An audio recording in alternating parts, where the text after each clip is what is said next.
Good afternoon, Joe Barrett here, STEM Ed 665, and this is my ramp and egg test system. Step one, I'm going to take and make the base for the ramp, and I'm going to take the two 45-inch pieces and the two 12-inch pieces. I'm going to measure up 24 inches, allowing layout like this. I used a nail gun to nail this all together. Allowing me to go to step two, which is going to be to place the feet or the stability bases around the bottom. I used a couple additional ones for reinforcement. Speaking of reinforcement, the bracing that is going to help stabilize this, I chose to use two. Middle schoolers could wreck a steel ball. Next is putting the dowel in. You can see three different spots for a dowel to adjust the angle of the ramp.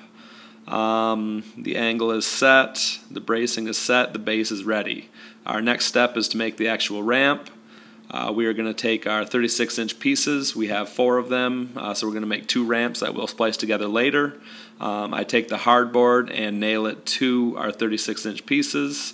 I chose at the end to clamp this in place because I don't use this as a ramp and an egg test.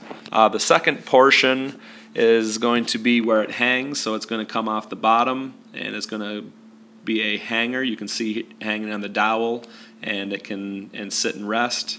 Now we're going to take our 2 pieces, and step 4 says to splice them together. This is the easiest way, also the way I chose. Test 1, used from an old Pinewood Derby car, well, about 25 years ago, not to date myself. But this can also be used as a ramp. I chose not to put the bottom crash test end on, allowing a car to actually come off the ramp, using it for a different project I have in mind. Using a simple C-clamp, I changed the end to the egg test crash system, and that way I have a ramp and this crash system. Although the car is not complete, the system is set up for the egg crash test. I altered the end so it's not a ramp anymore, and we can see how this goes. Center this down and have this take off. And you can see it comes to the end, throwing the egg and being able to test and assess the seat belts that we're going to try. Here's a look at the completed project. Notice that I have beefed up the bottom, also put a secondary brace, put some additional bracing on the top.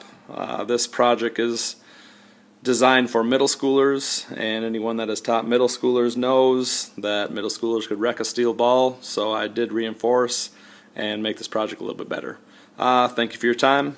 Have a good one.